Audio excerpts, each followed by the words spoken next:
하나님의 은혜와 사랑과 평강이 이 시간 충만하기를 주의 이름으로 축복합니다. 초막절에 예루살렘에 올라가신 주님은 그곳에서 말씀을 전합니다. 이에 사람들이 놀라워하지만 곧 예수님을 무시하게 되고 예수님을 귀신에 들렸다 말하고 그리고 죽이고자 마음을 먹게 됩니다. 그리고 이들은 얼마 후에 6개월 후에 예수님을 기어코 십자가에 못 박아 죽입니다. 그런데 재미있는 것은 예수님의 말씀에 이들의 처음의 반응은 놀라워했다는 겁니다. 여기서 놀라움은 긍정적인 반응이죠. 주님이 풀어주는 성경 말씀이 놀라웠을 것입니다. 말씀으로 오신 주님이신데 그 말씀이 얼마나 깊이가 있겠습니까? 그 말씀을 들은 무리들은 상당히 긍정적으로 놀라워합니다. 그런데 그런 그들이 어떻게 변합니까? 놀라운 말씀을 전하는 주님을 받아들여야 하는데 받아들이지 않습니다. 주님의 학벌을 무시하고 주님을 귀신 들렸다 하고 그리고 기어코 죽이고자 하십니다. 죽이고자 하죠. 왜 이렇게 변합니까? 이 말씀을 보면서 이러한 이들의 반응이 가인과 상당히 닮았다는 것이 생각났습니다. 그리고 하와에게 선악과를 먹게 한 사탄의 유혹과도 똑같음을 보게 됩니다. 점점 더 죄로 나아가는 모습과 그리고 결국은 하나님을 떠나는 모습, 그리고 단계별로 악하게 발전해 가는 모습의 원리가 일치하다는 것이죠. 그러면 오늘 말씀에 나오는 사람들이 처음엔 놀라워하면서도 나중에는 예수님을 왜 죽이려 했는지를 알 수가 있습니다. 바로 우리 안에 있는 원죄 때문이라는 것이죠. 사탄이 심어줬던, 그래서 하나님을 떠나게 했고 떠나도록 지금도 끊임없이 유혹하고 있는 원죄가 우리를 이러한 악한 모습으로 끌어간다는 겁니다. 그 원죄를, 우리 안에 아직도 남아있는 죄성을 다스려야 할 것입니다. 하나님의 말씀에 놀라워하면서도 그 말씀대로 살지 않는, 더 나아가서 그 말씀을 하시는 주님을 우리 안에서 제거하고자 하는 죄성을 우리 또한 다스려야 할 것입니다. 하나님은 분노하는 가인에게 나타나 죄를 다스리라 말씀하시죠. 이 말씀은 죄가 우리를 집어삼키지 않도록 죄성을 제하라는 말씀입니다. 그러나 가인은 죄를 다스리지 못하고 아벨을 죽이고 하나님을 떠납니다. 오늘 본문에서 유대인들 역시 주님의 말씀에 놀라워하지만 곧 죄성에 먹히게 됩니다. 그런 그들에게 하시는 주님의 말씀은 하나님과 같은 뜻의 말씀이죠. 바로 죄성에 지지 말고 죄를 다스리라는 말씀입니다. 그러나 유대인들은 가인처럼 죄를 다스리지 못하고 예수님을 십자가에 못 박습니다. 그렇다면 우리는 어떻습니까? 우리는 우리 안에 있는 죄성을 그리고 원죄를 다스리며 살고 있습니까? 오늘 말씀은 죄성을 다스리라는 주님의 말씀입니다. 이 주님의 말씀은 죄성이 약한 우리를 향한 사랑의 말씀이고 안타까움의 말씀입니다. 그리고 동시에 주의 놀라운 말씀이 우리 삶의 역사와 능력으로 임하게 하는 말씀입니다. 오늘 주님의 말씀을 통해 우리 안의 죄성을 다스리고 주의 놀라운 말씀이 우리 삶의 역사가 되기를 주의 이름으로 축복합니다. 그러면 어떻게 해야 우리의 죄성을 다스릴 수가 있습니까? 먼저 첫 번째로 공의롭게 판단하는 것입니다. 공의롭게 판단하는 것의 반대는 편견을 가지고 판단하는 것입니다. 유대인들은 예수님에 대해 공의롭게 판단하지 않고 편견을 가지고 판단합니다. 15절 말씀 보겠습니다. 15절 말씀 같이 보겠습니다. 유대인들이 놀랍게 여겨 이르되 이 사람은 배우지 아니하였거늘 어떻게 그를 아느냐 하니. 이들은 예수님의 말씀에 대해서는 놀라워하지만 예수님에 대해서는 무시하는 발언을 합니다. 배우지 않았는데 어떻게 이런 말을 할 수가 있느냐. 이들의 이러한 생각은 편견이죠. 배우지 않은 사람은 똑똑할 수 없다. 말씀을 제대로 알 수 없다. 이들은 이러한 편견을 가지고 있고 그것이 분명하다 생각합니다. 그런데 예수님은 어떻습니까? 배울 필요가 없는 분이죠. 하나님의 아들이고 말씀 자체이신 분이 말씀에 대해 누구한테 배울 수가 있겠습니까? 그러니 당연히 예수님의 말씀은 놀라울 수밖에 없습니다. 그러면 유대인들은 모순에 빠지게 됩니다. 배우지 않은 사람은 말씀을 제대로 알 수가 없는데 예수님은 배우지 않아도 말씀을 제대로 알고 있습니다. 그러면 이 두 가지 논리가 서로 해결이 되려면 한 가지 논리는 버려야 하죠. 배우지 않은 사람은 말씀을 제대로 알 수 없다는 자신들의 생각을 버리거나 예수님의 말씀이 놀랍다라는 것을 버려야 합니다. 이들은 둘 중에 어떤 것을 버립니까? 예수님의 말씀을 버리죠. 자신이 붙잡고 있는 생각을 버리지 않고 예수님의 말씀이 놀랍지만 배우지 않은 자의 말이기 때문에 놀라운 말씀이 아니라 치부합니다. 가인 역시 이러한 편견을 가지고 있었습니다.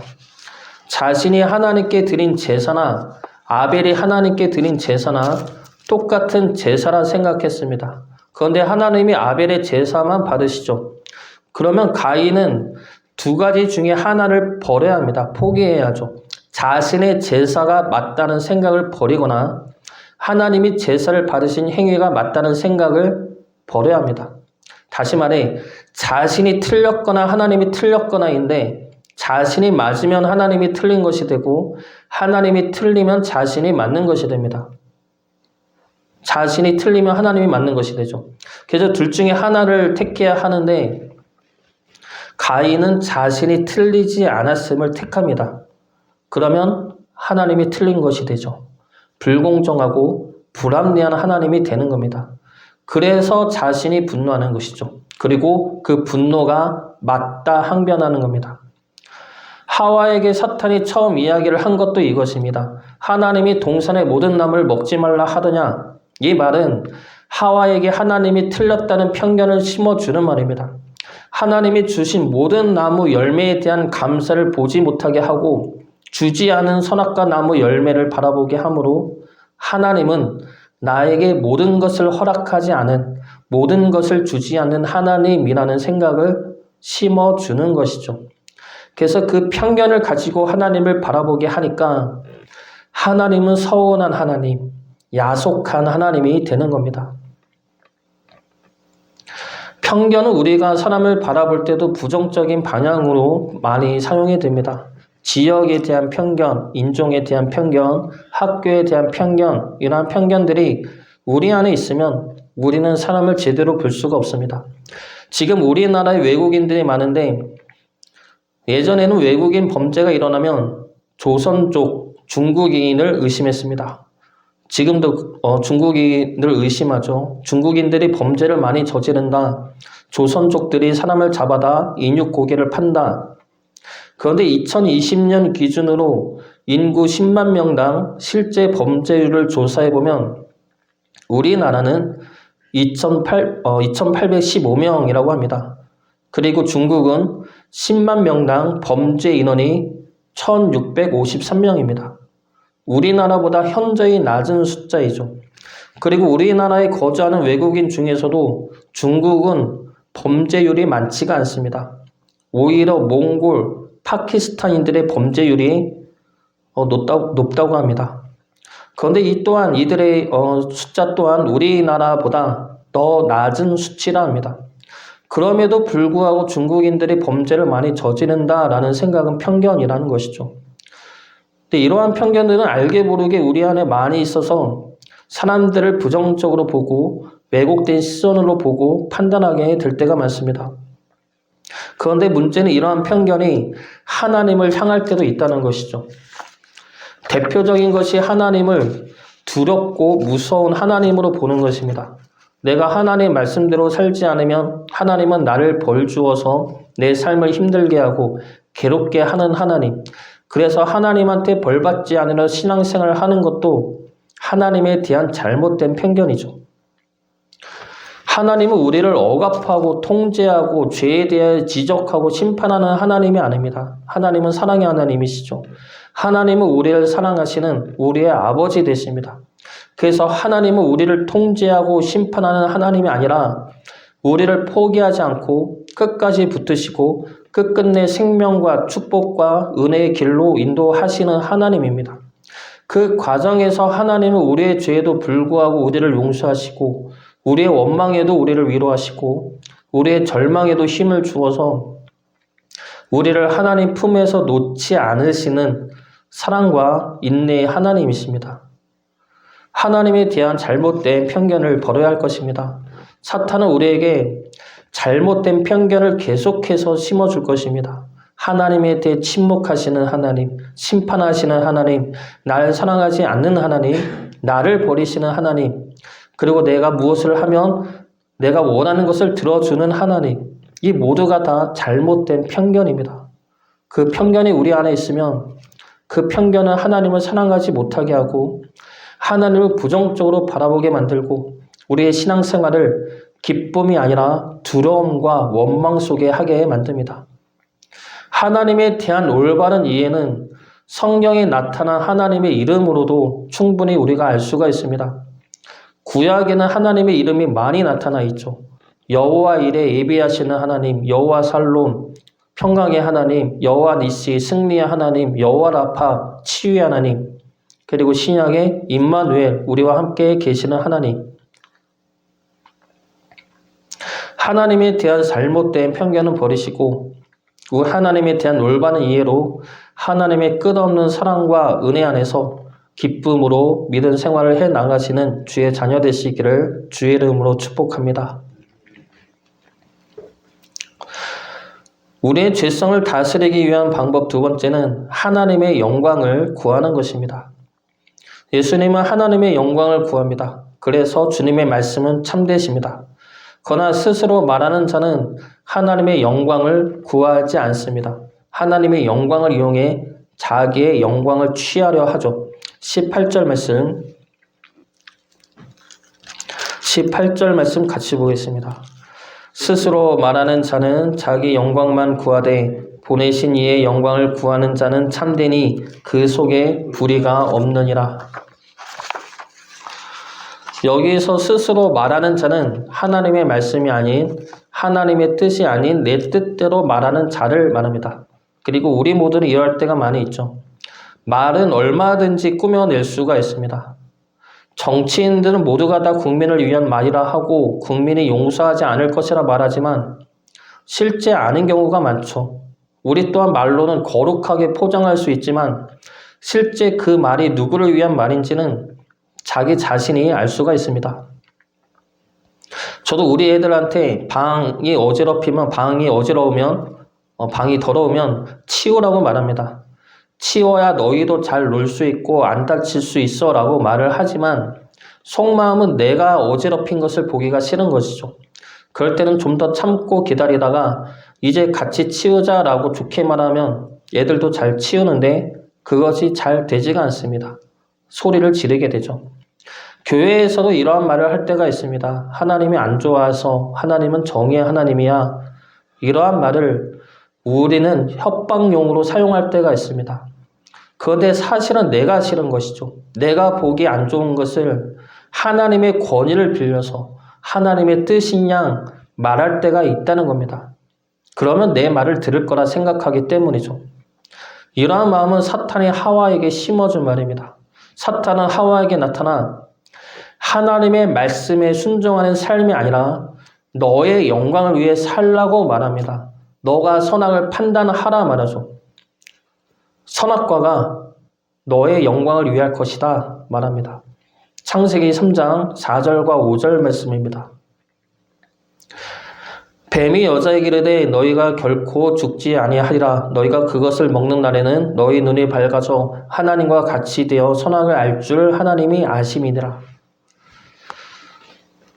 내가 하나님과 같이 된다는 것은 하나님의 영광 안에서 떠나라는 말이죠. 하나님 밑에 있지 말고 하나님의 영광을 위해 살지 말고 너 자신을 위해 살라는 말입니다. 그리고 선악과가 그렇게 해줄 것이라 말하죠. 가인 역시 하나님의 영광이 아닌 자신의 영광을 위해 살았습니다. 그래서 하나님에게 드린 가인의 제사는 하나님의 영광이 아니라 자신의 영광을 위한 제사였습니다. 내가 제사를 지내니 내가 예배를 드리니 하나님은 나에게 축복을 내려달라는 것이 가인의 제사이고 예배였습니다. 그 제사를 하나님은 받지 않으신 것입니다. 가인에게는 이 잘못된 제사가 선악과인 것이죠. 하나님의 영광이 아닌 나의 영광을 위해 드리는 제사였기 때문에, 그래서 해서는 안 될 제사였기 때문에 그 제사는 선악과인 것입니다. 사탄은 지금도 우리에게 선악과를 들이밀고 있습니다. 하나님의 영광이 아닌 너의 영광을 구하라고, 너의 이름을 높이라고, 너의 성공을 구하라고, 이것을 먹으면 그렇게 될 수 있다고 물질의 선악과를 들이밀고, 성공의 선악과를 들이밀고, 불법과 불의의 선악과를 들이밀고 있습니다. 그 선악과를 거부해야 할 것입니다. 하나님의 영광을 떠나서는 어떠한 영광과 높임도 우리에게는 있을 수가 없습니다. 그러나 우리가 하나님의 영광을 구한다면 하나님의 말씀이 우리를 주관하고 다스려 거룩한 주의 뜻을 이뤄내게 하실 것입니다. 하나님의 영광을 높임으로 우리를 통해 주의 뜻과 말씀이 우리 삶에 그리고 우리 가정에 이루어질 수 있기를 주의 이름으로 축복합니다. 마지막으로 우리 죄성을 다스리기 위해서는 믿음의 순종을 해야 합니다. 17절 말씀 같이 보겠습니다. 사람이 하나님의 뜻을 행하려 하면 이 교훈이 하나님께로부터 왔는지 내가 스스로 말함인지 알리라. 믿음의 순종을 할 때 우리는 주님의 말씀이 진리이고 실제 역사되어지는 능력임을 알게 될 것입니다. 그러나 순종하지 않으면 그 말씀의 힘과 능력을 우리는 제대로 알 수가 없습니다. 19절 말씀 보겠습니다. 19절 말씀 같이 보겠습니다. 모세가 너희에게 율법을 주지 아니하였느냐? 너희 중에 율법을 지키는 자가 없도다. 너희가 어찌하여 나를 죽이려 하느냐? 나를 죽이려 하느냐라는 이 주님의 말씀은 안식일날 베데스다 연못가에서 38년 된 병자를 고친 것에 대하여 종교적인 분노를 가지고 예수님을 죽이려 하는 것에 대한 말씀입니다. 이 사건을 계기로 종교 지도자들 역시 예수님을 죽이기로 작정하죠. 그것을 지적하자 유대인들은 아니다라고 말하면서 오히려 예수님을 향해 귀신 들렸다 말합니다. 미쳤다는 거죠. 미친 소리 하고 있네 이 말이죠. 그런데 유대인들은 지금 자신의 잘못된 마음을 들킨 것에 대해 당황해하지만 예수님이 지적하는 것은 그들의 마음이 아니라 그들이 지금 하나님의 말씀을 지키지 않는 것에 대하여 말씀하고 있는 겁니다. 이 말씀은 하나님의 말씀을 제대로 지켜 행하라는 말씀이죠. 쉽게 말하면 너희들은 왜 나를 죽이려 하느냐라고 질책하는 말씀이 아니라 너희는 지금 하나님의 말씀을 잘못 이해하고 있다. 하나님의 말씀을 떠나 있다. 그러니 하나님의 말씀으로 돌아와라. 하나님의 말씀을 믿고 행하라 라는 말씀인 것입니다. 그러면서 주님이 내가 안식일에 병자를 고친 것은 율법을 어긴 것이 아닌 것에 대하여 항변하십니다. 그 말씀이 22절과 23절 말씀이죠. 이 말씀은 할례법인데 22절과 23절 말씀은 할례법인데 할례법은 태어난 지 8일 만에 할례를 행해야 하는 법입니다. 그런데 8일째가 안식일이면 딜레마에 빠지게 되죠. 안식일에 할례를 행해야 하느냐 말아야 하느냐 이 고민에 빠지게 되는 겁니다. 그래서 이에 대한 결론이 유대법에 따르면 할례는 모세 전에 주어진 율법이다. 그래서 할례는 아브라함 때 주신 하나님의 율법이죠. 그래서 모세 이전에 아브라함 때 주어진 율법이기 때문에 모세 율법보다 앞선 율법이다. 할례는. 그러니 안식일에 할례는 행해도 된다가 유대법이었습니다.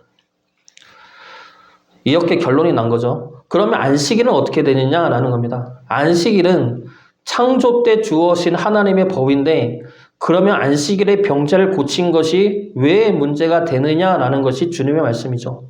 할례는 죄된 것을 잘라내고 하나님 앞에 온전해지는 의식입니다. 그 의식을 안식일날 행해도 된다면 실제로 몸이 회복되고 치유되는 주님의 사역이 안식일 날 행해진다 해서 무엇이 문제가 되겠느냐라는 겁니다. 그러나 예수님이 안식일에 병자를 고치신 것은 전혀 문제될 것이 없는 행위인 것입니다. 이것이 유대인들이 지금 하나님의 말씀을 잘못 행하고 있는 것이고 하나님의 율법을 지키지 않는 모습입니다. 이들은 하나님의 말씀대로 행하지 않죠. 그들은 하나님의 말씀대로 행하고 있다 생각할 수도 있지만 그것은 형식만 따를 뿐이지 진정한 하나님의 말씀을 행하지 않는 모습인 것입니다.